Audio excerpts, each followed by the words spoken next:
organizations to access and manage funds effectively. At PAFO, we firmly believe that farmers' organizations must not only be beneficiaries of agricultural financing, but strategic partners in its design, delivery, and monitoring. They are uniquely positioned to channel resources to millions of smallholder farmers, foster accountability, and ensure investments respond to real needs on the ground. As we deliberate today, let us keep in mind that financial commitments without mechanism for inclusivity and accountability will not deliver transformation. The imperative is clear. African governments, development partners, and financial institutions must work hand in hand with farmers' organizations to domesticate the financing architecture of CAADP, making it responsive, transparent, and farmer-driven. Let me therefore thank all our partners that are here this morning and others that are joining us online for their collaboration, commitment to advancing this shared agenda. I wish us all productive exchanges and outcomes that we strengthen our collective resolve to make the CAADP Kampala Declaration a living reality for African farmers. Thank you for your attention.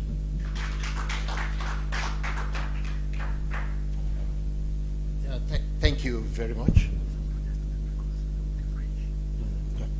Okay, thank you very much. We are going to run into the program right away.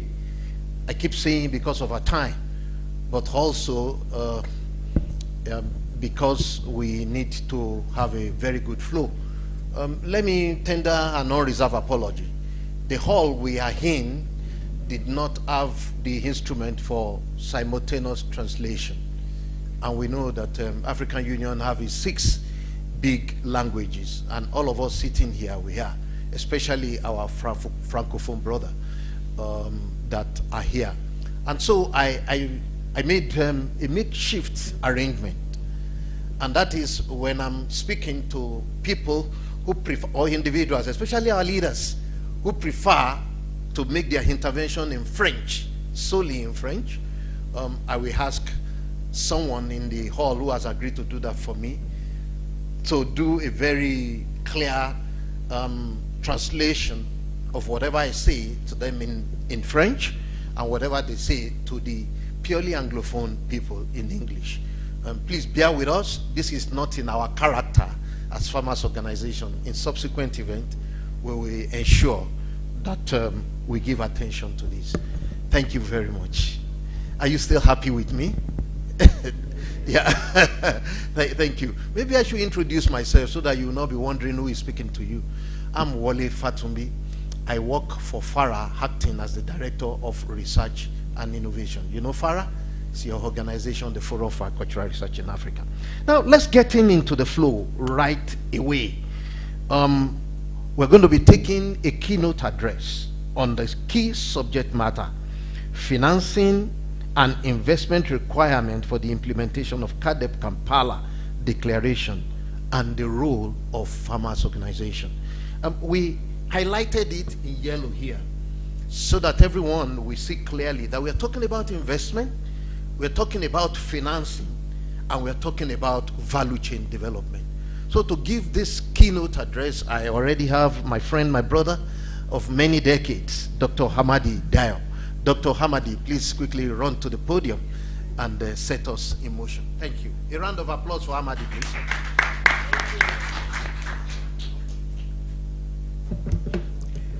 No, thank you. Thank you, Wale. I think you and I will go way back. We have been companion in fighting for ag transformation for quite some time. So I'm very humbled to be here in front of you and to provide what you call a keynote address. We know all Kampala is a new framework. It charts a bold and urgent, what we call course for resilience, inclusivity, and sustainable food systems. It commits us to mobilize about $100 billion in public and private investment over the next 10 years. Donc, nous avons la stratégie de Kampala, qui est une stratégie nouvelle, qui pratiquement nous force à mobiliser 100 milliards de dollars pour les 10 prochaines années. Donc, our challenge is to turn this vision into immediate and measurable action. Donc, notre défi, c'est que cette vision-là, il faut qu'on la traduise en quelque chose qu'on peut opérationnaliser rapidement. Donc, récemment, nous avons défini ce qu'on appelle les directives de Kampala. So, we design what we call a Kampala guidelines. So, those Kampala guidelines are very clear, and they indicate that plans alone do not transform lives. Donc les guides nous démontrent qu'en ayant juste des plans, ça ne peut pas nous permettre de faire des transformations au niveau de l'agriculture. Donc pendant 20 ans, over the last 20 years, we have made commitments, but very few countries have allocated consistently 10% of annual public expenditure to agriculture. Donc pendant ces 2 décennies, il y a très peu de pays qui ont réussi à mettre 20% de leurs dépenses publiques dans l'agriculture. So this underinvestment leaves our food system dependent on external aid. It erodes basically national ownership and it weakens resilience. Donc pendant ces 2 décennies, comme on n'a pas investi suffisamment dans l'agriculture, nous sommes devenus dépendants de l'aide extérieure. Et donc ça a comprimé notre souveraineté alimentaire et ça a aussi affaibli ce qu'on appelle notre résilience. So public expenditure should shift from recurring cost to catalytic investment. Donc on ne peut plus continuer à financer juste les dépenses publiques, les coûts d'opération, mais on doit aller maintenant dans un segment où on investit vraiment dans le secteur qui transforme. So those public expenditures should go, for example, into research, into irrigation, into post-harvest infrastructure, into energy access. Because the quality of our spending is as important as the quantity of our spending. Donc nous devons maintenant réorienter nos dépenses publiques vers les secteurs vraiment qui sont porteurs. Au lieu de financer juste nos coûts d'opération, nous devons commencer à financer un peu les domaines comme la recherche, comme l'accès à l'irrigation, comme l'infrastructure post-récolte, sur les questions d'énergie, etc. So we can learn from those who are doing right. Donc on peut apprendre des pays qui sont en train de vraiment faire bien. For example, in Ghana, the country put in place what they call the incentive-based agriculture financing scheme, which is helping basically commercial bank lend to farmers by sharing risk, bringing the country closer to the 10% target while expanding also access to affordable credit. Donc il y a des pays qui sont en train de bien faire, comme le Ghana, où ils ont mis en place un mécanisme de financement qui permet aux banques d'appuyer le secteur agricole. So in Rwanda, for example, a strong development board bridges policy and investment, showing how transparent, efficient facilitation can attract private capital and reinforce good governance. Donc au Rwanda, il y a des mécanismes qui sont mis en place, comme ce qu'ils appellent le Rwanda Development Board, qui permet un peu de faciliter l'interaction entre le secteur public et le secteur privé. So this example shows that the transformation we seek is achievable when innovation, discipline and accountability meet. Donc en français simple, les objectifs qu'on se fixe pour amener le secteur privé ne sont pas des objectifs qu'on ne peut pas atteindre. On peut les atteindre si on combine l'innovation, la discipline et la redevabilité mutuelle. So let me maybe share 4 key messages focusing really on the how. Comment on peut changer et comment on peut transformer le secteur. My message number one is we should fund the enabling environment. So, and then we focus on quality, not just quantity. Donc l'environnement dans lequel on opère, on doit pouvoir le financer. Parce que si on n'a pas un environnement qu'on peut financer, on va toujours tâtonner, on va pas arriver à la solution finale. So Africa's future will not be built on fragmented subsidies or small-scale grants, but on targeted public investment in research, irrigation, energy, and infrastructure. So notre futur va dépendre vraiment de là où on va investir. Et on ne peut pas continuer à investir de façon d'opérer en silo ou bien de façon fragmentée. Il faut qu'on puisse avoir des investissements qui soient ciblés sur les questions de recherche, donc les produits publics, l'irrigation, les questions d'énergie et l'infrastructure. So Rwanda demonstrated that even with limited budget, strategic investment can cut transport costs. They can improve logistics. They can enable farmers to access to profitable market. Donc le cas du Rwanda est un cas très très important parce qu'au Rwanda, le pays a vraiment montré qu'avec des budgets très limités, on peut quand même investir dans des domaines très stratégiques en réduisant les coûts de transport, en améliorant les questions de logistique et aussi en permettant aux exploitants agricoles d'accéder à des marchés qui sont profitables. My message number two is we need to innovate to de-risk. So we need to provide, basically mobilize private capital at scale. So we have a gap of $90 billion annually that we need to close for Agrifood SMEs, and then this requires a new thinking. Donc nous devons mobiliser au minimum 90 milliards de dollars sur une base annuelle pour pouvoir fermer pratiquement pour pratiquement rapprocher les besoins en investissement des coûts de l'investissement pour promouvoir nos petites et moyennes entreprises. Mais ça demande un peu qu'on pense différemment.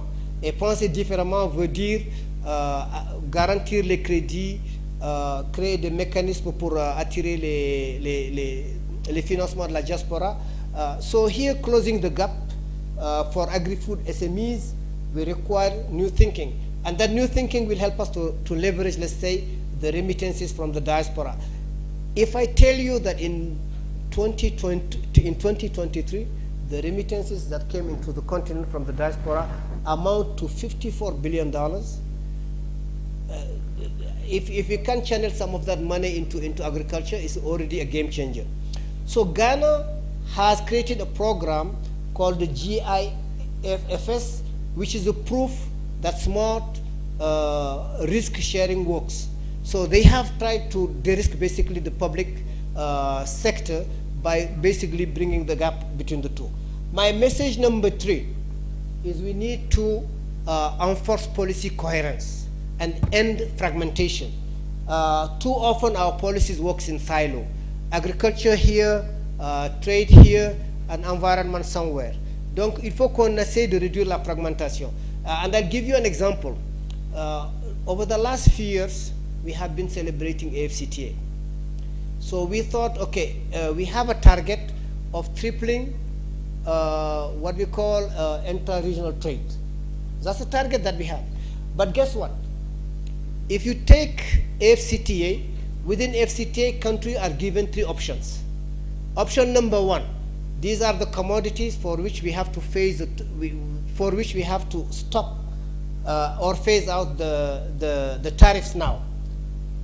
Category number two, these are the products for which we have to phase the tariff over 10 years. Option number three, these are the commodities for which we have to protect because they are not subject to the FCTA. And guess what? Most of the agriculture commodities fall within category number three. How can we have a policy where we want to triple inter-regional trade and yet the products that are subject to that intra-regional trade are protected? So that policy inconsistency has to be addressed. So our national agriculture investment program must be embedded within our national budget frameworks. A few years ago, we did a review on NIPES, what we call the National Agriculture Investment Plan. So we realized that NIPE is still a very important instrument for planning. We realize that having a NIPE is not enough. You need to bring the private sector to invest. But the most important lesson we learned from the NIPE is the anchoring of the NIPE within the budget cycle. If the investment program is not anchored within your budget cycle, it means the country are not allocating resources to it. So, donc, il faut qu'on arrête la fragmentation, qu'on travaille en groupe, que nos programmes de développement et d'investissement dans le milieu agricole soient arrimés à nos budgets. Parce que s'ils ne sont pas arrimés à nos budgets, ça veut dire en français simple, on ne les priorise pas. Et si, ce ne sont pas notre priorité, ça veut dire qu'on n'est pas en train de mettre de l'argent dedans. Now, Rwanda has what we call one-stop investment system that show how interministerial coordination can drive growth. Côte d'Ivoire, a few years ago, went into what we call agropole. So they designed a lot of agropole, but it didn't work. Why? Because there were a poor execution skill. The program was not well implemented, the policy reform were not there. Although the program was appealing, it didn't work. So sometimes you need good planning, but you need also to have the policy reform that goes with it. Now, my last message would be on local ownership. So we need to take accountability beyond the capital. What it means is transformation is sustainable only when it is locally owned. So if it is not locally owned, it's not going to work. So in many countries, we have what we call the joint sectoral reviews. We have the National Agrifood Investment Plan. So these should be translated into local languages so that people can own it. If they don't understand what it means, you get into the situation that you have in Côte d'Ivoire. So now, given these four messages, what would be the role of the farmers' organizations? Because that's what we are here to discuss. In my view, the farmers' organizations are no longer a peripheral stakeholder. Kampala is very clear. Kampala has given you a space to be on the driver's seat. Before you were a peripheral organization, but because of the inclusive process that we went through, you were pulled inside the process, and then you made your case. And your case now is like you are on a driver's seat. So farmers are central pillar of implementation and also on accountability. So their evolution from advocate to investor, from participant to co-owner is no longer negotiable if you are to succeed under Kampala. Donc les organisations paysannes ne sont plus à la périphérie. Vous êtes au centre de la décision. Vous êtes des piliers de la transformation et de la mise en œuvre. Vous êtes les piliers de la redevabilité. Donc votre évolution n'est plus une évolution où vous étiez juste en train de faire de plaidoyer. Vous êtes là maintenant comme investisseur. Vous n'êtes plus des participants, mais vous êtes des gens qui sont pratiquement des co-décideurs. Et donc, votre participation n'est plus négociable. Vous êtes des acteurs de Kampala. So, ça c'est mon premier message. Le deuxième message, you need to mobilize and aggregate. So to aggregate now, you need to aggregate your production, you need to aggregate your storage, you need to aggregate your marketing. Because I like what basically the president was saying in the plenary. You are no longer a small holder. You need to be a big player. For you to be a big player now, you need to start aggregating your production, your marketing, so that you can work at a scale. Because you only be relevant when you work at a scale. So collective action turn scattered supply into reliable volume, attracting processors, attracting traders, and attracting exporters. Donc vous n'êtes plus des petits exploitants. Pour que vous soyez des entités viables, vous devez commencer à agréger vos productions. Vous devez commencer à agréger vos opérations de marketing. Vous devez commencer à agréger vos capacités de stockage. Comme ça, vous devenez des acteurs qui sont incontournables et qui peuvent vendre en volume. My message number 2 for the farmers organization.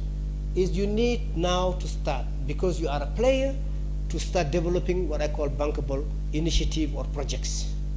Beyond advocacy, farmers' organization must build technical capacity to design bankable investment project. So it happened through training in financial management. It happened through feasibility studies. It happened through business planning. It happened through access of public funding. It happened through blended financing. It happened to concessional loan to drive inclusive value chain development, since we talk about value chain. Donc, pour que vous soyez vraiment viable, vous devez commencer à définir des projets que j'appelle bancables. Et ces projets bancables se font à partir des formations que vous allez faire, à partir des études de faisabilité que vous allez développer, à partir des initiatives de planification, etc., etc. My other message to you is you need to drive accountability. So farmers' organization must occupy a permanent seat in national coordination mechanism.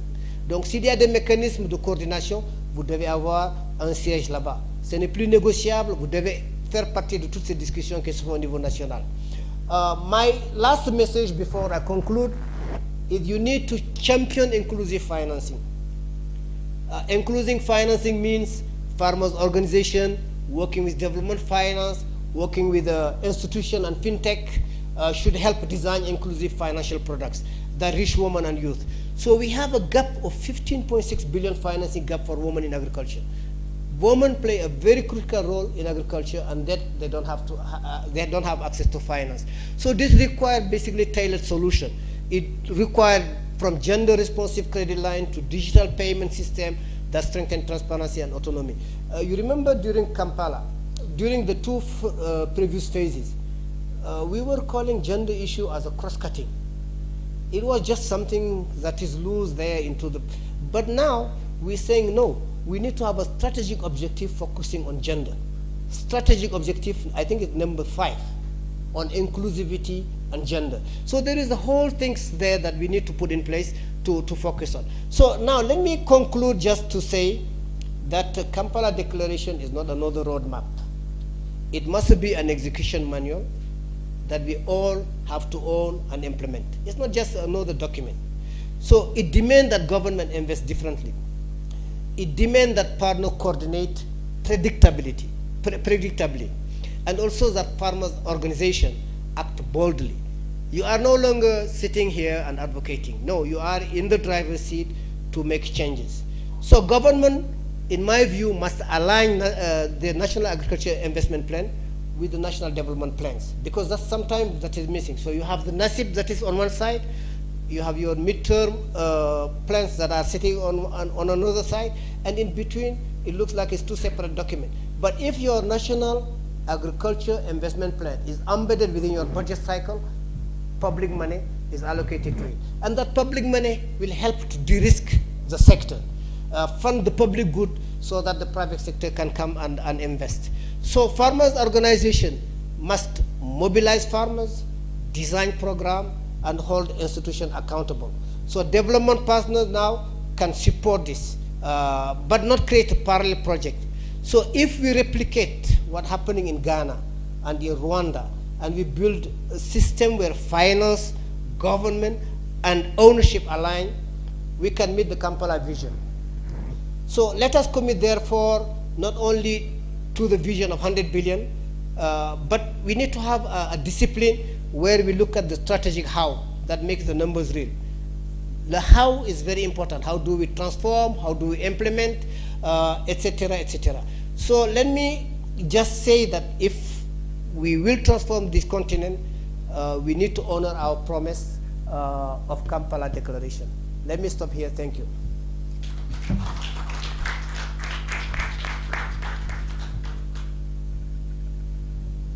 Wow, thank you, Hamadi, for hitting the nail on the head and coming up with very important issues. I love the 4 key points that you raised. And I love so much also the admonition that you gave to the farmers organization. I see farmers organization in the driving seat of this if we are going to achieve all the target we set for ourselves. Amadi, you talked about risk sharing, and and you're quick to give example of what is going on in Ghana, okay, and possibly in a few other places. How well has this worked? You know, I'm not going to ask you to answer, but the question is for every one of us. How well has this worked? What population of farmers are already seeing themselves risk-free? And how do we ensure that this goes on and deliver? I love the subject of risk sharing, policy fragmentation. Those are problems we know, and local ownership that you create so much. But you also, the first thing you mentioned is also creating an enabling environment. Whose role? Who should do it? And for who? Maybe enabling environment for the farmers, but who should trigger it? You know, these are things we need to think about, and there will be plenty of opportunity for us in this event as farmers organizations, as enthusiasts, as researchers, as youths, to come up with a good recommendation. Now, we're going to go straight into a section, a panel discussion, where we bring leaders of farmers organizations to the table here, and a non-state actor to sit with them. So I'm going to start by introducing them. I will bring them quickly to the table. The first person is Mr. Ibrahima Coulibaly, the president of PAFO. A round of applause for him. Yeah, Mr. Koliang Palebele, the president of PROPAC. And our very own Madam Elizabeth Mandala, the East African Farmers Federation. Yeah, Guido Geza, the APD lead. You're welcome. Thank you. A round of applause. And my Nigerian brother, Mr. Azubuike Nwokoye, from the Action Aid. You know, the other chief facilitator said the Nigerian professor will like our title. That's great. Then, yeah, my good brother from Academia, Dr. Gitao Tadese. Dr. Gitao, you're welcome. Yes, and the last person from Kia International, Mrs. Chikundi Chavuta.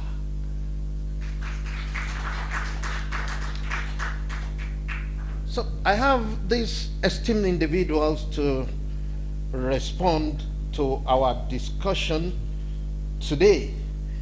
And I also have Nicole here, who has agreed to support me. Yeah, Nicole is good. You are sitting beside Amadi. Both of them will support me when I have language problem, especially translating to to French. There are a few questions I'm going to pose to these esteemed panelists, and they respond quickly within 2 to 3 minutes. So I'm going to start from the president himself, Ibrahim Coulibaly. How can farmers organizations support the mobilization of the 100 billion target for the implementation of CAADP Kampala Declaration? That's a full question on its own. But also, what specific role should PAFO play in this resource mobilization? Please, can you do that for me in French? Yes, you can do it. Yeah.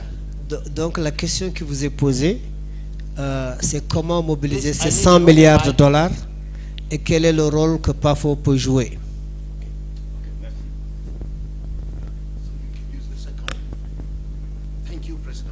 Ok, merci beaucoup, monsieur le modérateur, pour la question.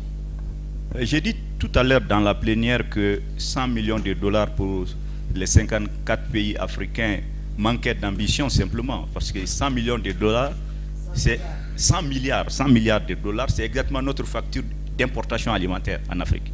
C'est ce que nous mettons pour importer de l'alimentation, que nous sommes capables déjà de produire. Et j'ai dit qu'en fait, on perd beaucoup de temps dans des rhétoriques en Afrique, en disant les petits producteurs, l'agriculture vivrière, en fait l'agriculture traditionnelle. Mais en fait, on n'essaie pas de regarder où est-ce qu'on a fait des réussites, où on a fait des progrès. Le seul domaine où on a fait des progrès en Afrique, c'est la culture d'exportation. Le café, le cacao, le coton, la noix de cajou, les fleurs coupées. Il y en a plein. Et c'est une manne financière de plusieurs centaines de milliards que l'Afrique exporte chaque année. Mais il n'y a pas de retour dans les territoires. Il n'y a pas de retour dans les villages. Les paysans ne bénéficient pas. Ils sont les producteurs. Et c'est les petits producteurs. Hein. Donc ce n'est pas la taille qui est importante. C'est simplement que, à mon avis, on est bloqué psychologiquement. Et on n'est pas capable de dépasser ces blocages psychologiques. On veut se comparer aux pays développés, entre guillemets, parce que je sais que le développement, pour moi, c'est une question de connotation. Mais on ne sait pas de se construire sur nos réalités. Et pour moi, c'est d'abord le premier problème qu'il faut qu'on puisse régler. Donc, si on règle ça, je dis, on a déjà on a déjà 500 milliards de dollars déjà disponibles. Je vous dis comment on va trouver ça.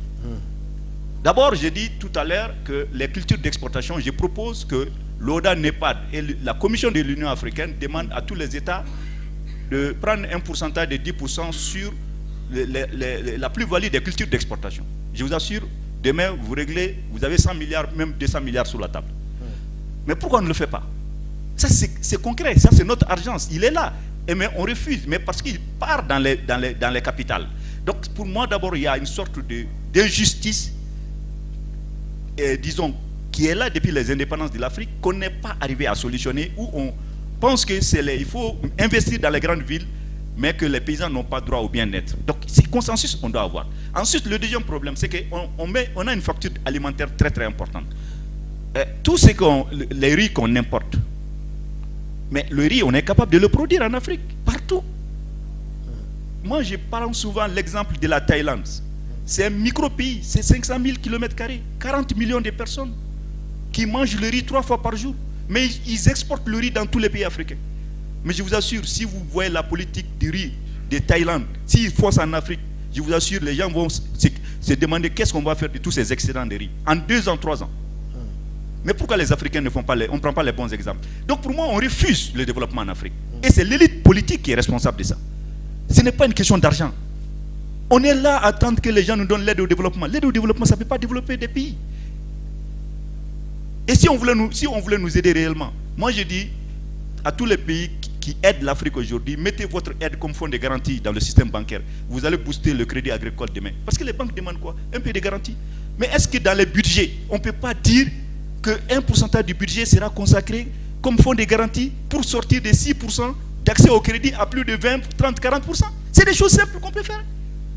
Ces idées sont là. On les a dit 1000 fois au gouvernement. Ils ne veulent pas faire. On a dit d'arrêter les subventions. Depuis 2008, tous les gouvernements africains subventionnent l'agriculture. Mais parce que ça crée un réseau de corruption où les marchés d'intrants chimiques donnent des rétrocommissions aux partis au pouvoir. Mais on a dit arrêter on a écrit au gouvernement pour dire il faut arrêter ça. Mettez cet argent comme fonds de garantie. Les gens ne vont pas attendre un sac d'engrais pendant des mois. Ils vont aller emprunter pour payer leur engrais, faire leur riz, le maïs, tout ce qu'ils veulent. Et on sera plus productif parce qu'ils perdent du rendement à cause d'attendre les engrais subventionnés qui n'arrivent pas. Donc on a toutes les solutions, mais il n'y a pas d'écoute. Pour moi, la question c'est comment on va obliger les gouvernements à cette redevabilité. Parce que pour moi, on n'a pas défini la redevabilité. On en a beaucoup parlé. Mais c'est quoi la redevabilité? Est-ce qu'on va encore quitter ici et les chefs d'État vont se réunir, blablabla, et après, la commission va faire... Les fonctionnaires ne peuvent pas dire la vérité à un chef d'État, à des chefs d'État. Donc qui est redevable? Moi, je ne vois pas. Qu'est-ce qui va nous permettre de réussir Kampala? Merci. Merci beaucoup, Mr. President. So, Nicole, can you give us in summary? A short summary. Merci, President. I try to summarize. Well, the president started by saying that 100 billion for 54 countries is not very much. In fact, it's about what we use for importation. So that's not a lot of money. And we lose a lot of time in rhetorical questions. We talk about small-scale farmers, we talk about agricultural traditions, but we don't look where we have actually already been successful, which is in exportation of all the commodities like flowers, cacao, and so on. We, in fact, are earning quite a lot of money, but we cannot. The rural areas do not benefit from this money. In fact, there's a psychological blockade. We want to compare ourselves to, so to speak, developed countries, but we actually need to fix our own problems ourselves, and the money to do this is available. He has come up with a first point to say, how do we gain the funds? The first is, in fact, use a percentage on exportation. So he asks for AUC and AUDA, NEPAD to actually invite governments, to force governments to put a percentage on exportations, and to invest this not only in cities and in urban development, but actually back to the rural countries where the people in fact generated these funds by their own production. There should be a bill on importation that limits importation, for example, rice. He took the example of Thailand, where a very small country, 40 million people, exporting rice all over Africa, and this is a political issue. It's the policy in Thailand that has led to it being so performant in its exportation. So he says that the politic needs to respect aid is not the solution, but aid should go directly into guarantee funds, as should a percentage of the budget, in order to de-risk the sector. So we should stop subsidies, because subsidies lead to corruption. Look at, for example, the input sector, but we should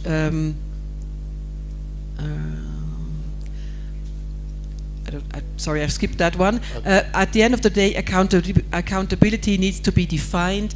Who is accountable for what in government and everywhere else? And if this is properly defined also in the CAADP, I think we can move on from there. Thank you. Thank you very much. And Mr. President, thank you very much for this brilliant submission. We cannot stop to question this. Okay? Yeah, because we must be ready to fix our own problem in our own way. You recollect that the slogan has been going on, African-owned and African-led process. And we've added to it African-funded process. And Mr. President has made it clear to us that there are many options that we can explore within the continent. So how, who, and when? That is the big question. I'm going to go to Mr. Kolihan Pale Bele.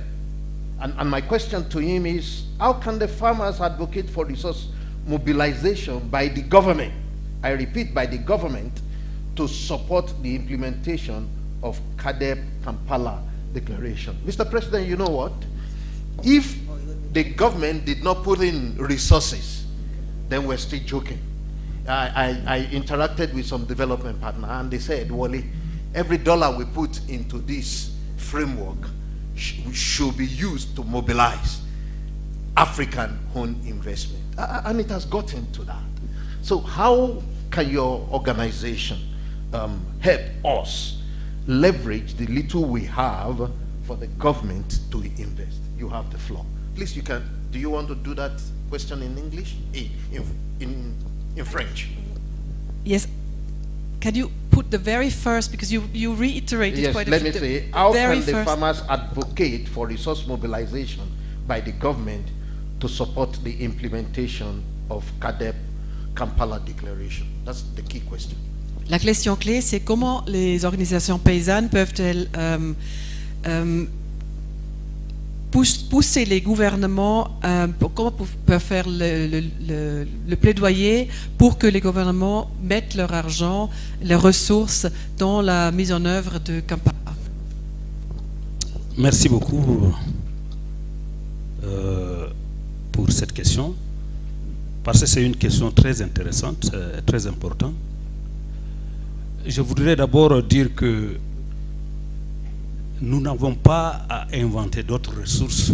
D'abord, comme l'a dit le président, nous ne pouvons pas, parce que les ressources sont là, à partir de notre agriculture, de nos activités agricoles et des exportations de nos produits à l'extérieur. Nous pouvons déjà définir, faire une proposition de telle sorte qu'il y ait un pourcentage qui revienne pour constituer un fonds pour accompagner les producteurs agricoles. Mais aussi sur nos produits miniers, parce que ce n'est pas pour les hommes politiques. Les ressources minières, c'est pour nous, les citoyens. C'est pas pour les bailleurs de fonds, c'est chez nous, c'est pour nous. Et donc, on doit aussi prendre une part, un pourcentage sur les exportations de ces produits-là, pour renforcer le fonds pour le développement agricole. Et je pense que pour le faire, il va falloir demander à nos députés, nos parlementaires qui ont la voix, qui portent la voix du peuple. Et même si les fonctionnaires ont peur de leur président, mais les parlementaires, c'est eux la voix du peuple. Ils doivent faire passer ce message au gouvernement et imposer cela au gouvernement. Et s'ils ne le font pas, quelque part, ils ont aussi failli à leurs responsabilités. Et l'autre aspect, il va falloir donc, à mon avis, être présent dans toutes les séances de prise de décision, les débats sur le secteur agricole, là où les gens peuvent faire des propositions concrètes. Il faudrait que nous soyons là, que nous prenions la parole pour imposer cela. En Afrique centrale, par exemple, nous commençons à nous impliquer. Par exemple, au Conseil économique, social et culturel, nous commençons déjà à voir que nous pouvons participer dans ces instances-là pour apporter notre contribution sur toutes les propositions en termes de développement agricole dans nos pays. Donc pour moi, les acteurs, les leaders paysans, les organisations paysannes doivent être impliqués à tous les niveaux, que ce soit dans les comités de pilotage, des différentes institutions mises en place, que ce soit dans les organes de prise de décision comme le Parlement. Il faut qu'ils participent, ils influencent ces parlementaires-là, et que ce soit dans les différentes commissions ou comités d'élaboration des programmes et projets de nos pays. Il faudrait que nous soyons là pour faire entendre notre voix et faire entendre la voix des producteurs agricoles africains. Et donc c'est comme ça que nous pouvons aider nos États à mettre en œuvre, à mobiliser les 100 milliards, mais 100 milliards c'est rien, à mobiliser plus de 100 milliards de dollars pour développer notre agriculture. Voilà ce que moi je pense. Merci beaucoup, Président. Yes, Nico. Yes, thank you. Can you do it very sharp, bullet point with just before? Okay. Thank you for interesting and important question. The money is there, as the President has said already, coming from export, and so there's a second place also where money can be found, in fact, in the mining sector. So a certain percentage should be, in fact, coming back from the export to strengthen agricultural development. The place where he thinks lobbying and advocacy is most important is with parliamentarians, because they represent us and they should be the ones pushing the government to take the right action. And secondly, we should be, as farmer organizations, in all decision-making spaces at all levels and at any moment of the processes in this way that we will manage to find the funds and will change along the way. Thank you. Yeah, thank you very much. And I like the submission of Mr. President. But Mr. President, you open a can of worms. And I will want us to think, how do we ensure this? Mr. President talks about that the money is there. And he began to talk about, can we get money from the mining sector? Maybe a bit of mineral tax to support this Kampala. And I remember, Amadi, you remember the days where we are pushing for high city tax, when we were saying that everybody who carries a mobile phone and buy Wi-Fi should be able to give us something. Yeah, that looks like a pipe dream till tomorrow. Let's think, how do we push to get this done? If Kampala declaration, I mean getting it to work, has to do with the livelihood of majority, not only for today, even for our posterity. How do we push for this? How do we persuade the countries to think in this direction? I'm going to go straight to Madam Elizabeth Mandala, the East African Farmers Federation. The question here is simply asking you, how do you want to do it to mobilize the regional economic community? There are 6 of them on the continent, and they are very vibrant, to contribute significantly to funding the Kampala Declaration for its success. It is a question of what are you thinking of doing, or what are you already doing? Thank you, Madam Elizabeth. Yeah, thank you very much, Dr. Wari. To start with is first of all to appreciate and recognize the partnership that already exists between the Eastern Africa Farmers Federation and all the regional economic communities where we have a footprint. We have MOUs with IGAD, with COMESA, we sit on the board of ACTESA. We have an MOU with the East Africa community and an observer status with the East Africa Legislative Assembly.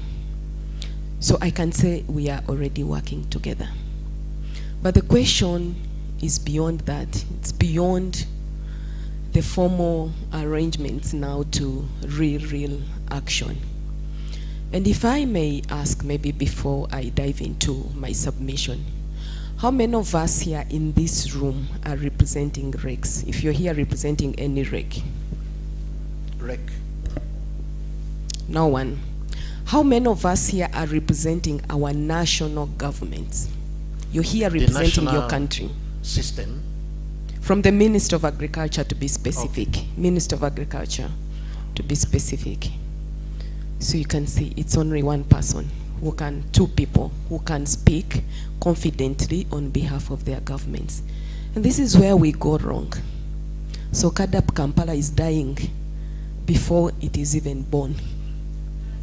Please don't say that. No, I have to say it. I have to say it. Because if I'm to sit here, and tell you what I'm going to do with the RECs, and the RECs are not in the room, then what is the reason for me speaking? Wow. It doesn't really make a lot of sense. So that is why we have to do proper stakeholder mapping. I would have loved to see the directors of agriculture, the permanent secretaries of ministries of agriculture, the representatives of the regional economic communities here in this room. And we concretely speak about what we are going to do. Otherwise, if we don't do that, I'm sorry, as farmers organizations, we are getting fatigued of running from these continental meetings to global meetings and other meetings, and no action happens because we are not intentional. Even when you say you have to bring farmers at the center, yes, we are here, we are speaking, but at the end of it all, what is going to come out of this meeting? If I cannot commit, if the RECs cannot commit, if the national governments cannot commit. So we have to start doing things differently and intentionally. That is number 1. Number 2, we are here speaking about food systems as what do I even call it? Because the CAADP Kampala is anchored on food systems. Yes. That is the new wording we are bringing on board. But we all know that 2021, all of us, we had the UN Food Systems Summit. And every country came up with national pathways. All the farmers organizations had their independent positions, including civil society and everybody. The whole world was shaking because this was announced by the UN Secretary General. So if you're speaking about aligning, I don't know what we are trying to align now in 2025, when in 2021 we were already speaking about food systems. And this is exactly what we were talking about. So yes, better late than never. Now we need urgency. We need urgency, we need momentum from all the actors. We need to bring everyone on board. I'll tell you, whatever we are speaking about that we want to do, we are already doing it. At the Federation, we have an innovation e-granary. I have 250,000 farmers on that platform. I know where they are, where the farmers are, the size of their land, their numbers, their input demands, their service demands, and their market demands.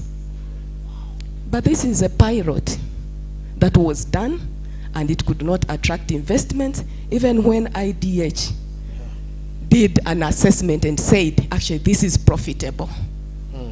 So most of these donors in the room are also interested in keeping us busy, you know, with pilots. No investments in scaling.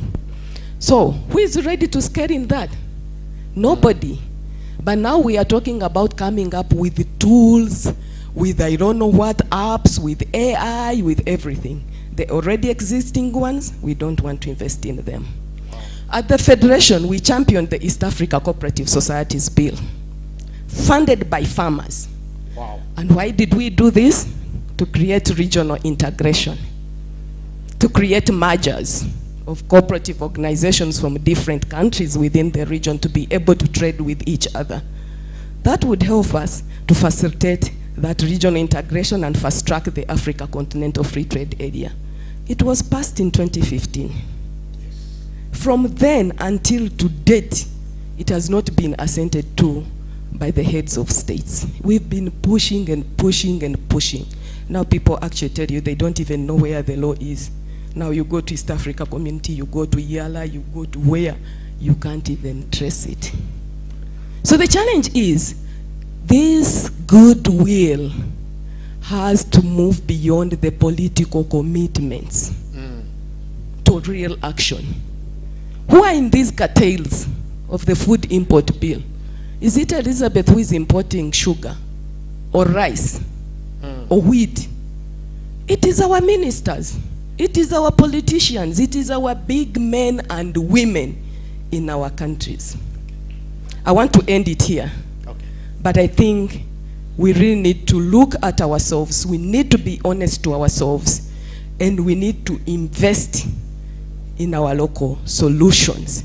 That is when Kampala Declaration will become a reality. Thank you.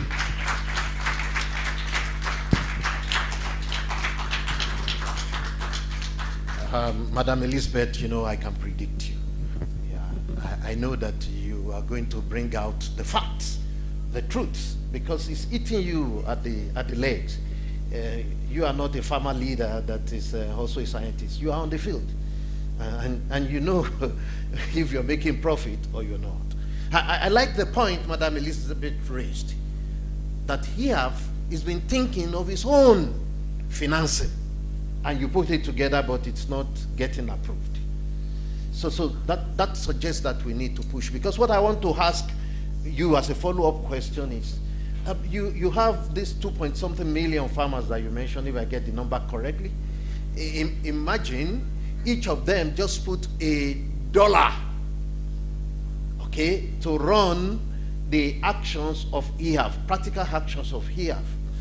What would that be in a year? What would that be if they do it every year, and the multiplier effect? We make you not to go to any donor, and we can call it. No, don't answer. the question is for the audience and for you if we have time to come back to it. I'm going to go to Mr. Guido. Yeah, and the simple question here is, how can you strengthen the engagement of the development partners in mobilizing resources to finance critical value chain, the transformation of critical value chain, which we have talked about in the last 3 days as an essential instrument for implementing and getting the results of Kampala Declaration? Yes, thank you very much. Good morning to everybody, or maybe already good afternoon, I don't know. Yes, a simple question. I don't think it's that simple, the question. I think we all know that the development partner landscape is changing. So I think there is a lot of more challenges for us. And I think this requires as well the way we have been working with these. First of all, I'm from the Agriculture Policy Dialogue, and we are sitting in Addis Ababa with Commissioner Vilakati. So we're supporting Commissioner Vilakati's office. I think one of the important things here is how we are structuring our finance, how we are approaching as well our development partners in terms of CAADP. I think this is very important. I think I have basically 3 messages for you here in the audience. One message I think is what is important for us is we anchor partners on one investment narrative. I think that's very important, that we are looking from, let's say, we translate the CAADP priorities really into investable transformation schemes. If I put our bankable and transformation schemes, I think. For example, we could look into grains and soil, oilseed processing.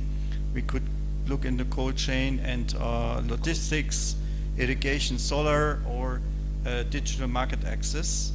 However, we need to link this then with the CAADP target. For example, a 10% public investment, or the increased food output we're aiming for, the loss reduction, and as well the processing schemes, or in terms of youth and women. I think this is very important that we do that.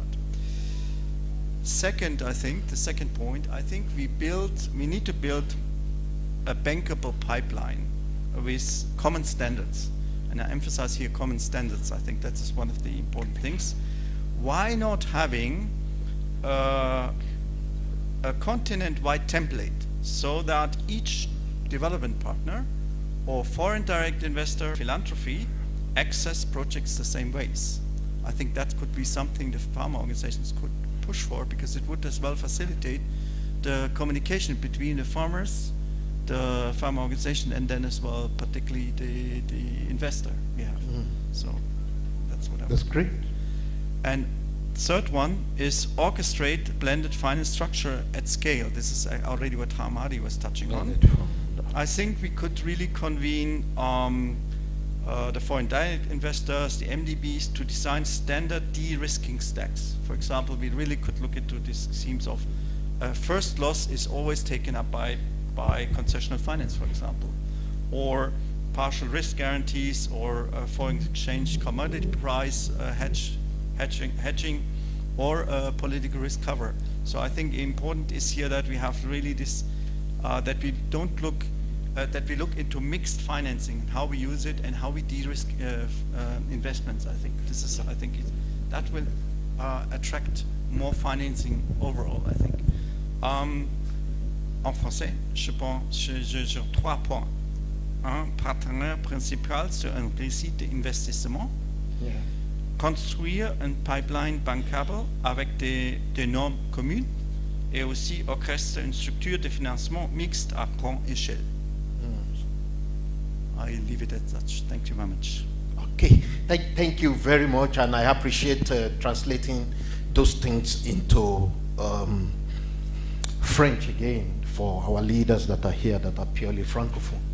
Yeah, this is great, but for the development partners, we must give them a round of applause for doing it for decades, at least in the last 3 decades. If the enthusiasm has gone down significantly, and then development funding seems not to be there anymore. A child you nurture for 3 decades should now stand up and run his own agenda. And that is the message to every one of us here, to think carefully about that. So thank you very much, Guido. I'm going to go to my brother Azubike.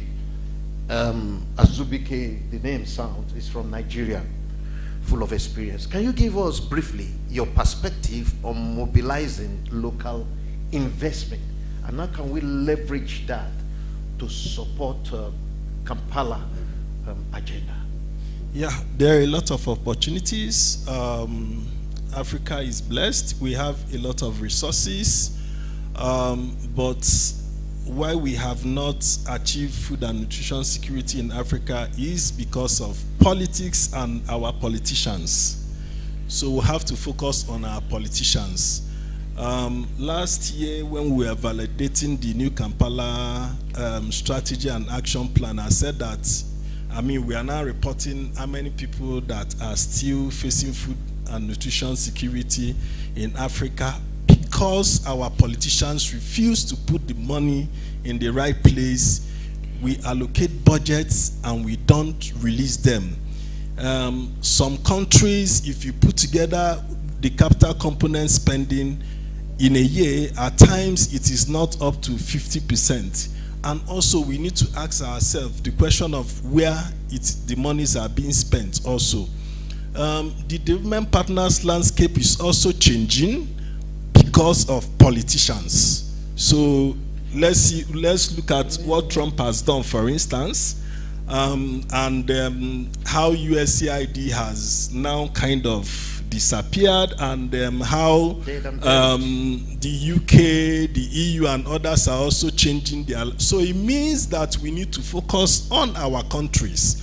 We have the resources, so we need to, as non-state actors and farmers, we need to start innovating even in our policy influencing and advocacy, in the sense that, we need to increase our accountability measures, monitoring and engagement with politicians.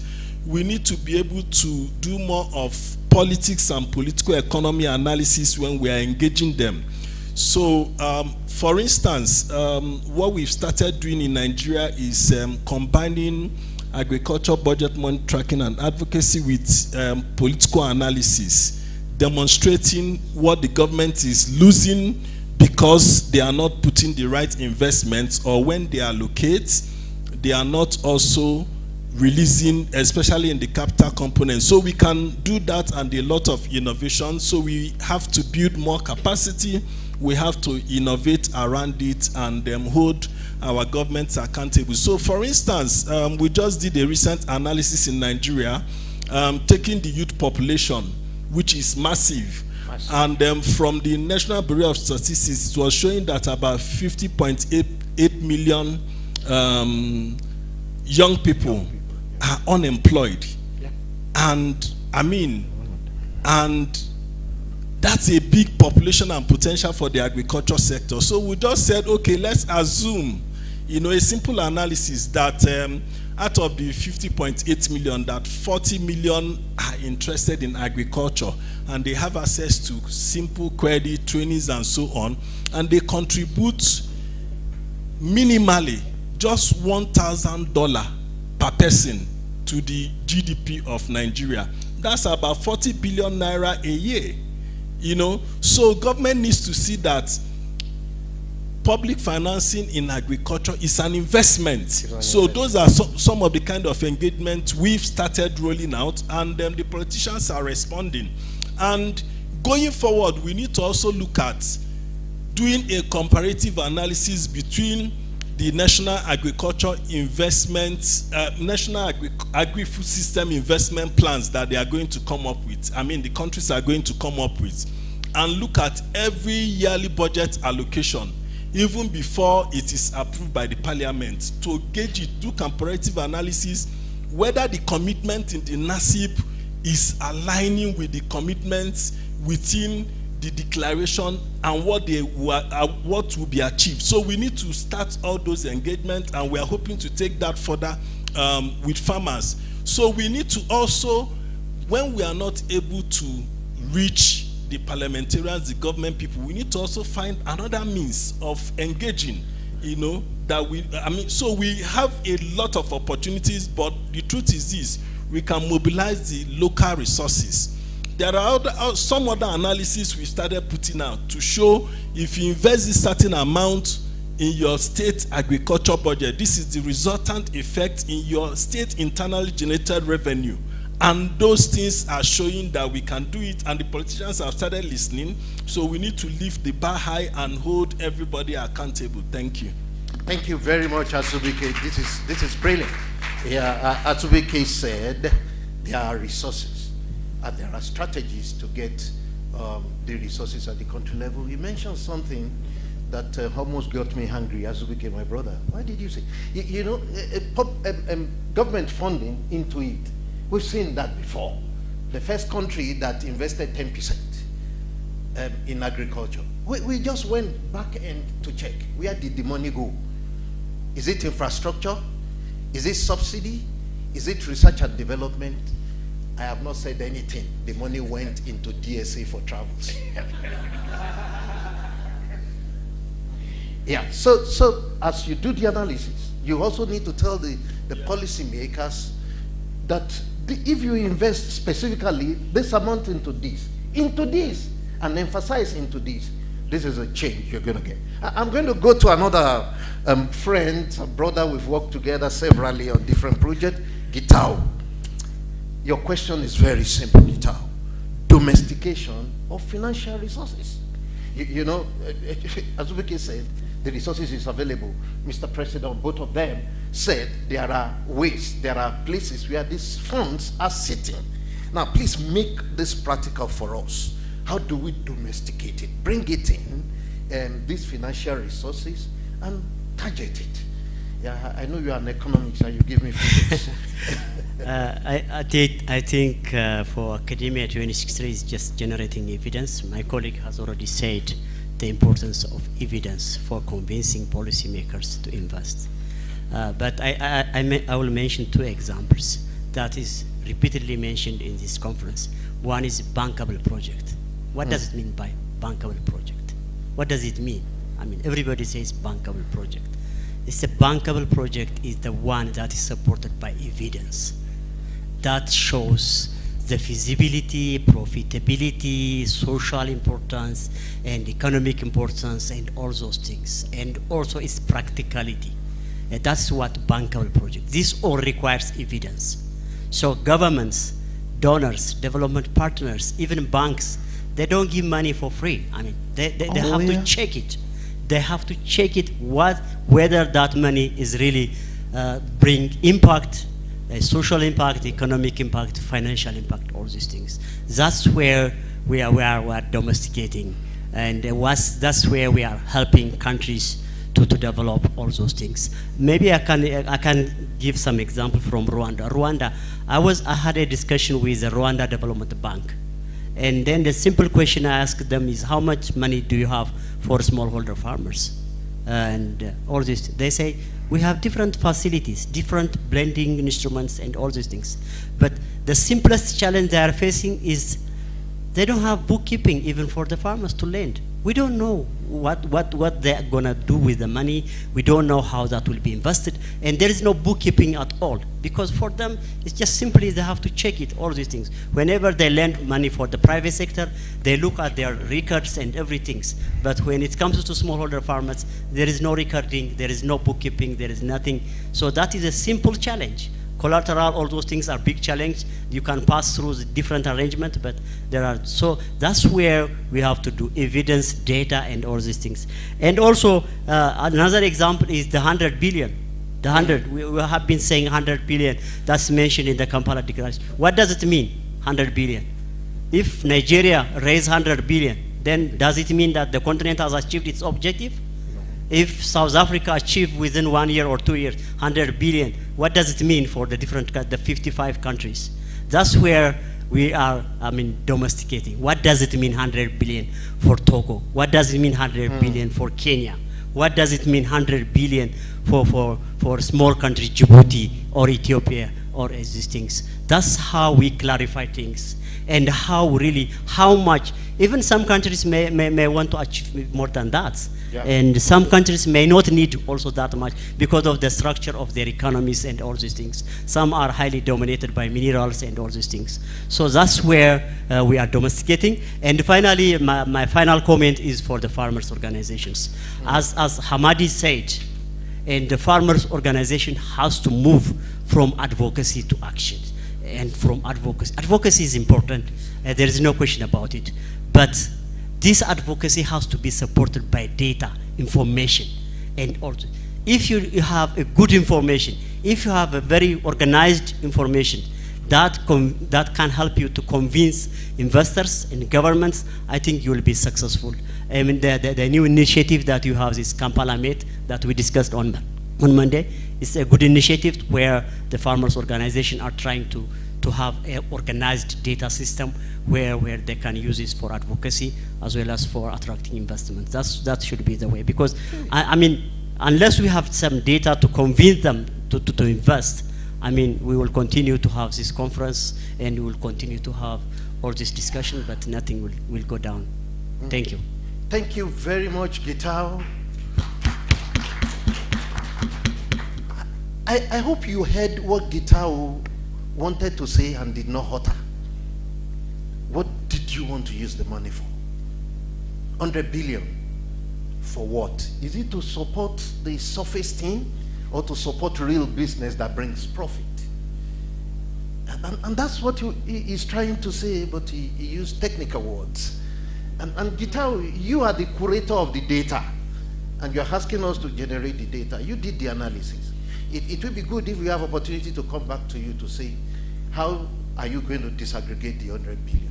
And anyway, time is not on my side, and I go to my sister Chikundi. Apologies for coming to you as the last person. Someone must be the last anyway. So give us the best. The question here is the strategy for the non-state actors. What strategy should the non-state actors adopt in engaging private sector in mobilizing financing resources for this elephant in the room, CAADP declaration? So, Professor Wale, the first thing that we need to do is we need to stop calling farmers beneficiaries. Farmers are Africa's investors. They are consistently investing every season. They are risking everything to feed this continent. And most of the times that recognition goes away. Farmer organizations are part of the process. They were even doing the post-Malabo consultations. They spoke exactly what they say. These are the investors. And every time I hear people say, where are the private sector? The farmers are private sector. They are here. But most of the times, they are seen with an eye as if they are beneficiaries. So we need to reframe that, because if we do that, then they become viable partners for growth when it comes to investment. So that's one strategy. And number two, there has been a lot of consultation that has been happening between farmer groups.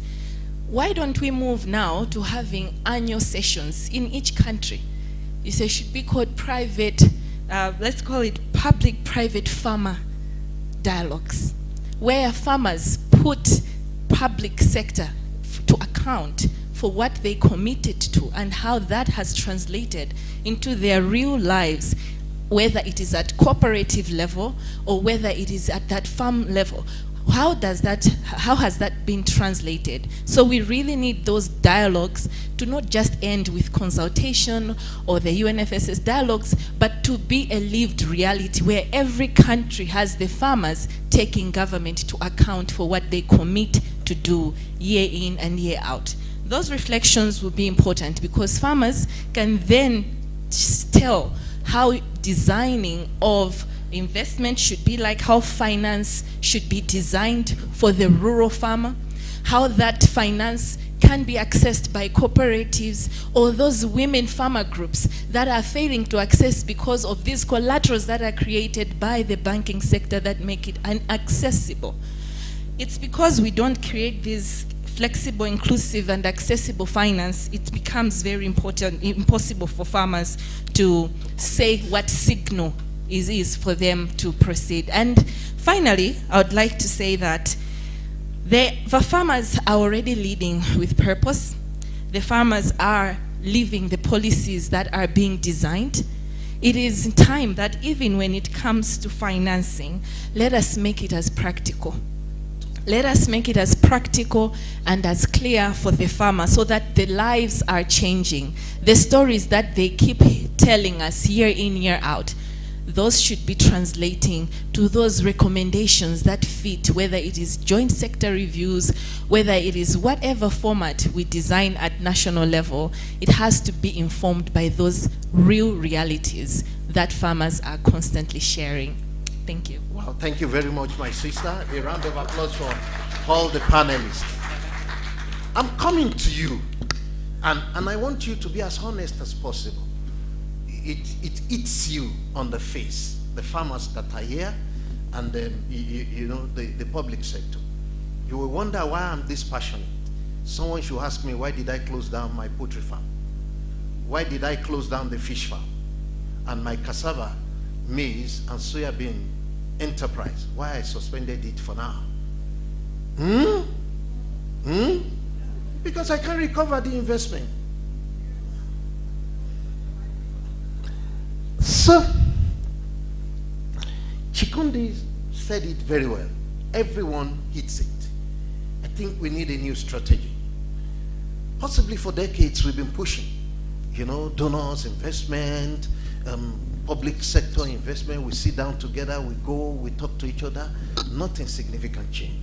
I think we cannot afford to miss the next 10 years of Kampala. And so I open the floor for you for question, comment, and you know, key things on the way we should move forward. I just want to take the hands 1, 2, 3, 4, 5. You want to do a bit of French? I just want to say, please tell us if the question is addressed to a French speaker. Oh, okay, yes. If whoever you want to address your question to, mention it as you raise the question. So let me see the hand again so that I give the number. So I'm going to start from you, the lady 1, the lady 2, the elder statesman 3, the lady 4, the lady also 5, the man 6, yes, the West African man 7, possibly a Nigerian, and the last lady there. I think I saw your hand. Yes, you are hit. So let's take it. Please don't narrate. You're free to express your emotion, but don't take more than 20% of a minute. Thank you so much. I'm called Esther. I'm a gender and agriculture healthy expert. I'm the founder of Safe Foods Africa. I bridge the gap between the regulators and the farmers, helping them prepare for certification, food safety management system, ISO 22000 and the specifications. So my question is about intentional gender responsive budgeting. Okay. Gender responsive. Yes, okay. Budgeting, where I find that we have policies, we have strategies, we have this inclusivity everywhere. But when it comes to budget allocation, how much do we allocate to rural, especially rural women farmers? Because the urban farmers, some of them, they have this capital, they're able to access finance, they are knowledgeable. But when it comes to rural women farmers, they need this kind of like they need to be accompanied, like needed to support them, and the budget has to be there to ensure that they are really targeted for transformative agriculture, agri-food systems. Thank you.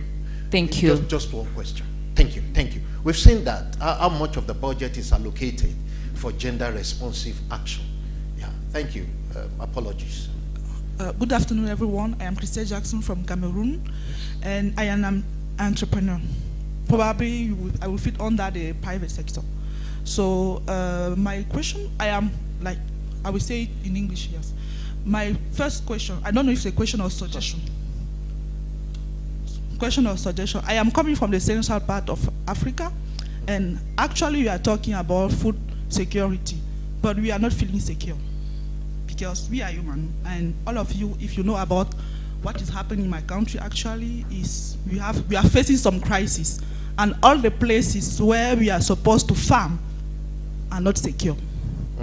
So are we going to allocate this part of the budget on the security as well of people who are farming? And Mr. Ibrahima, he said something about guarantee. Today, agriculture in my country is a highly risky activity because no bank can finance because of the unforeseen circumstances that can happen when the harvesting time arrives. So who is guaranteeing it? Insurance, they don't want. So are we allocating a part of that budget on insurance so to make sure that those farmers, when they are farming, at least they can have a loan to farm on a larger place? And the last question will be about, not question, the other one. Comment, okay. Comment, yes. About the processing part of what we are doing. We keep talking about farming. So what about the processing? Because process, we make farmers have more value on what we are doing, and for sure we can, even Afreximbank today, for the intra-African trade, they are talking about processing before exchanging. So what is the budget that we are allocating for processing? Okay, that's very good. I'm going to ask Mr. President to respond to the second questions around processing. So you need to translate that question. Oui. And Azubike, our first question on, what's that again? No, not gender. Oh, yeah, that's the first question. Azubike, you can respond to that. But the second lady, your first question is on what? Just say on security. Yes, Azubike respond to those two. Okay, so translate that small part. La question de la jeune femme du Cameroun, c'était sur la question des garanties. Est-ce qu'il y a une part de l'argent qui va dans la question des assurances, parce que l'agriculture, c'est un métier très incertain, et avec toutes les circonstances qu'on a, on ne sait jamais où on en est. Alors, est-ce qu'il y a d'argent qui va dans ces questions des assurances? Okay, so that's the second question. Number 3, please. Yeah, Papa, you're the one. Number 3, yes. Please give him microphone very fast because of our time. Okay. We are enjoying this, but lunch is going to finish. Thank you. Mr. Moderator, I think I have the same passion you have for the CAADP. And I want to take the two ladies that spoke. I think they addressed the situation very, very, very well. But I want to say something, and I hope you allow me to say it. I want to ask a question.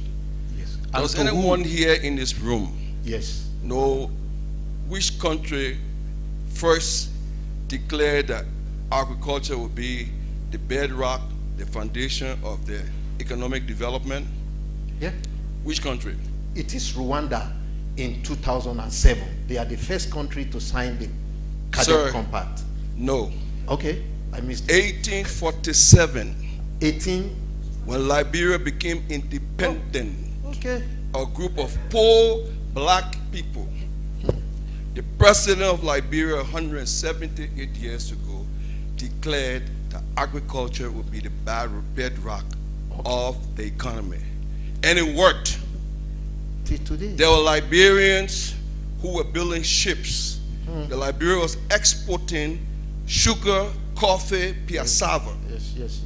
Until the French and the British began to boycott our products. No, you have to listen to this. Oh. At that time, listen, you called me the elder, so listen. Okay. There were no FAO. No FAO. There were no Action Aid. There were no United Nations. We had nowhere to go for money. Even America did not recognize us until after 15 years. It was not until 110 years later until Ghana had its independence. So what I'm saying to you today is, I've been involved in the CAADP. The problem today is that we are too dependent on external sources. And that is the problem. Because, and secondly, There's no mechanism within the AU or ECOWAS to compel any African country to do what it promised to do. Thank you very much. Okay, thank you very much. You know, we have to push such question to an elder statesman like you and ask him, where did we miss it? You know, and what they would like to do. So I want Mr. Palebelo to respond to that question. So quickly translate that question. Where did we miss it? To Palebelo. Yeah. Where did we miss it? Yes, that's the summary of his question. Liberia was doing very well until all these strategies began to come in. No, don't mention anybody. Hein? Il vient de nous raconter qu'il a demandé qui était le premier pays qui a fondé son développement sur l'agriculture. Et bien sûr, on avait dit c'était le Rwanda 2007, mais non, c'est Libéria 1847. Et eux, ils ont basé leur développement, leur économie sur l'agriculture. Et c'est seulement quand les Anglais ont commencé à faire le boycott qu'ils ont failli. Et c'est à l'époque, il n'y avait ni FAO, ni ActionAid, ni l'ONU, mais et seulement 110 années plus tard, ils ont été reconnus en tant qu'indépendants. Alors il dit que il faut prendre les choses dans nos propres mains. Oui. Okay, that's fine. He got the question. So question number 4, then we take response, then we take the last one. Okay, my name is Agnes Kirabo. I'm an East African of Uganda and Oregon.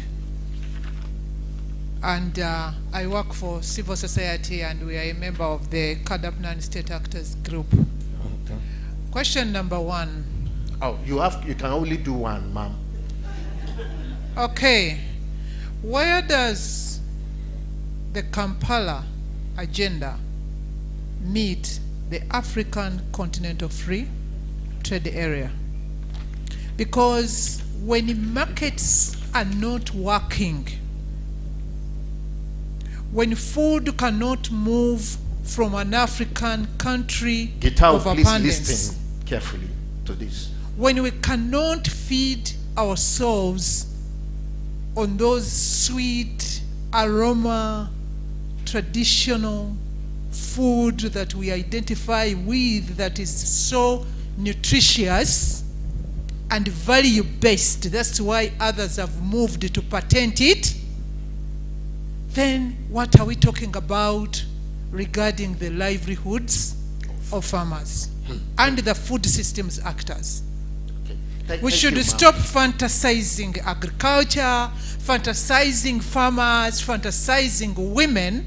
We are talking about people's livelihoods, their source of life and their source of dignity. And Africa, we need to decolonize our minds, decolonize our policies, okay, ma'am, apologies. Decolonize you made your our point. actions. You made your point. Thank you very much. Yes, we're going to take response, and I want to plead with the panelists. Even bullet points will be fine. You know, Gitao, you see, you did the analysis for CAADP Kampala. You provided all the figure, although we did not allow you to have your way in the discussion. So you need to explain to the audience what are the statistical logic. That's what the madam is asking for. Let's take those response to 4. And I'm going to start. Please give me my microphone. Yeah, I'm going to start from the Président Coulibaly. Merci beaucoup, Monsieur le modérateur. Je vais répondre à la question de ma sœur du Cameroun, mais aussi de la dame qui a parlé en dernière position. Oui, vous savez, la politique, quand c'est cohérent, ça fonctionne. Et quand ce n'est pas cohérent, on ne peut pas s'attendre à des résultats. Il n'y a aucune politique cohérente en Afrique qui est mise en œuvre, malheureusement. Ce n'est pas parce qu'on n'a pas réfléchi, ce n'est pas parce qu'on n'a pas les stratégies, on les a. Mais la plupart du temps, quand ils sont bons, on n'arrive pas à les mettre en œuvre. Vous savez, on parle beaucoup des risques. C'est quoi le risque? La plupart du temps, quand on parle des risques, on pense au risque bancaire, c'est-à-dire on emprunte de l'argent ou au risque climatique, donc il y a un problème, on n'arrive pas à rembourser. Mais pour moi, le vrai risque, ce n'est pas ça.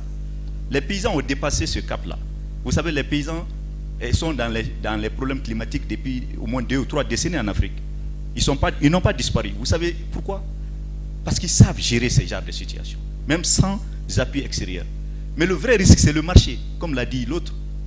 C'est-à-dire, vous savez, c'est quoi? Je vais vous donner un exemple. Moi, je suis producteur de riz. Je suis plus...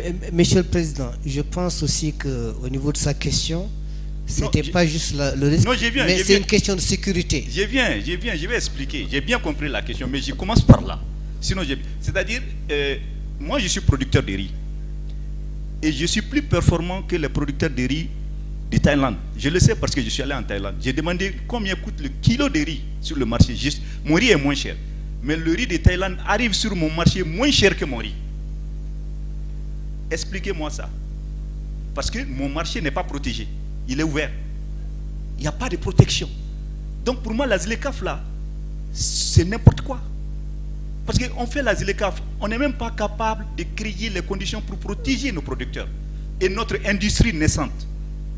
Comment voulez-vous que l'investissement privé se développe? Parce que quand tu produis, tu ne peux pas vendre. Les produits importés sont moins chers que nos produits.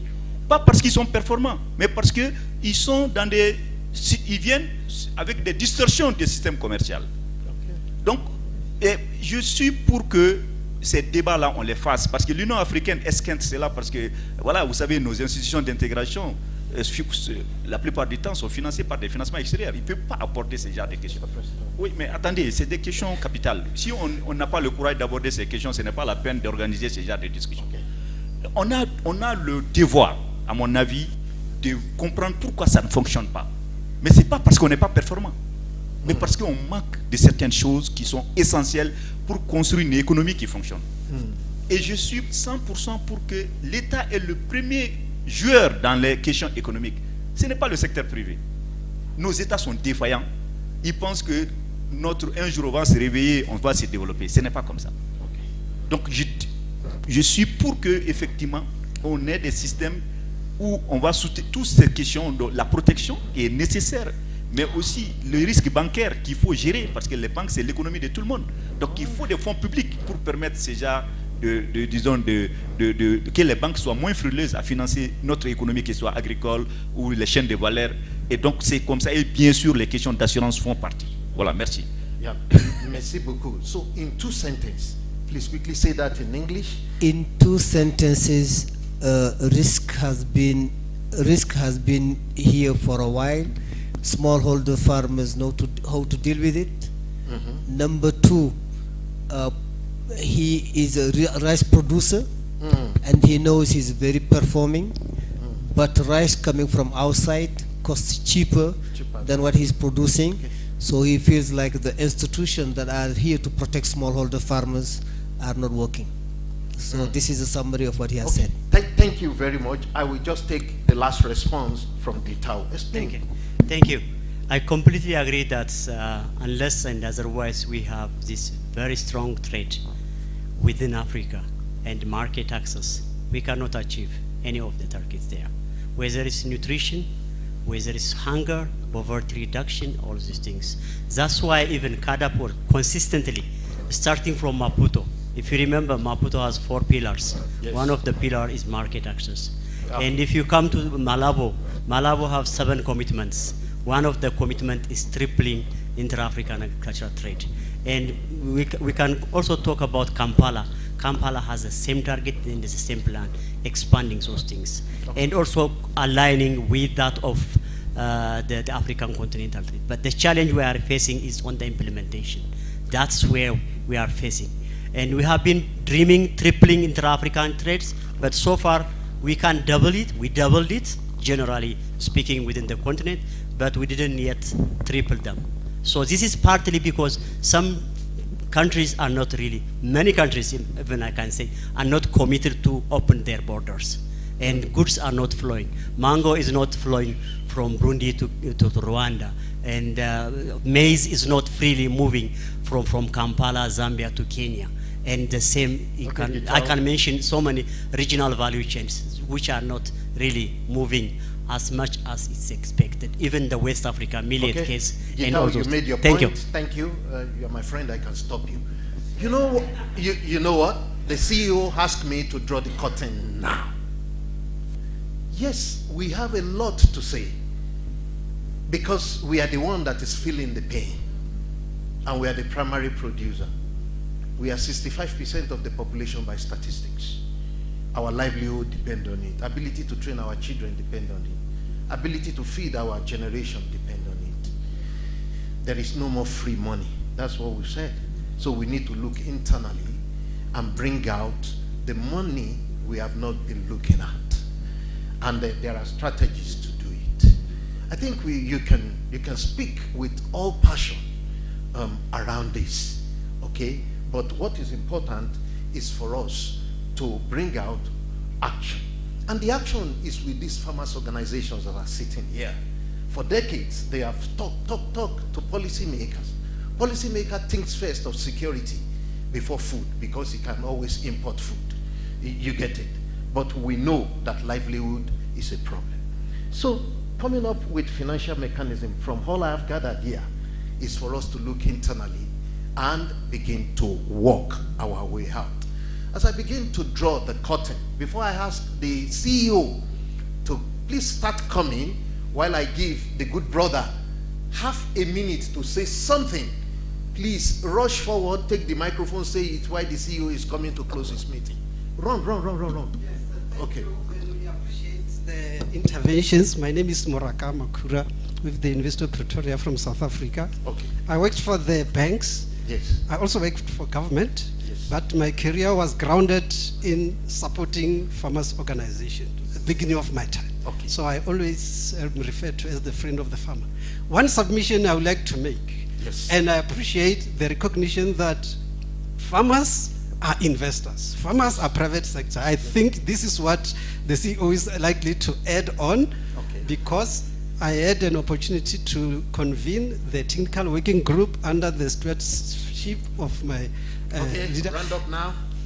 The submission is, which is missing, is that if we can target that in the next 3 years, we can come with the estimate of the financial requirements of the farmers.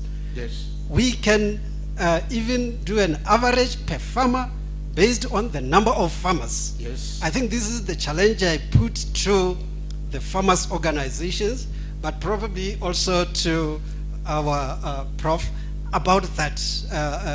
I think we could have said more about it, but unless you go to the bank with some numbers that you have costed, it's not easy to convince the bank. And out of the cost requirements, you identify what you can contribute and what is the gap. And that is where we start talking with the banks, and we can argue with the government. Government should finance infrastructure for agriculture and farmers. I think okay, that's... Thank you very much. You know, CEO, and my board member is here. Well, can you say something for half a minute and we close? I just wanted to say something as a parting shot. Yes. That for me, let the 100 billion not excite us, even we as farmers.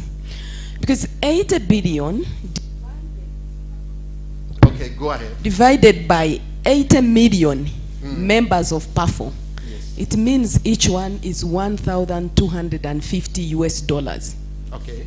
And that is for 10 years. But we are not sharing the money. That is for 10 years, meaning each year, it's a budget of $125 per farmer. And we are only talking of members of PAFO. How about the rest of the farmers? So what is the solution? The solution should be the $125, I only need 10 plants of bananas to generate that a year. So tell me every year to increase my production by 10 plants of bananas. Tell me to add 2 coffee plants every year, because 1 coffee tree can bring me that annually. So I think for me the solution should be investments in de-risking the agriculture sector. Okay. Thank you. That is noted. So many knowledge, so many passions, so many agitation. Can you please give a passionate round of applause to all these intelligent farmers? and the speaker. I hand over. Thank you very much. I think this has been an exciting session. Unfortunately, we do not have the time. We are to close by 12:30, and now is 1:11. So what I want to do is to just thank all our panel members, our leaders, and our friends from the non-state actors for their contribution, and all of you that have been here sitting, despite the fact that the lunch is already on, you are here. And again, I want to thank the able moderator who has been able to moderate this session very well. Let's give all of us a big round of applause. Thank you very much. God bless you. And next time when we have the opportunity to organize another side event, I will hope that you will be there with us. Thanks. Please, let's have group photograph. First for our panelists, and then for our members.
you.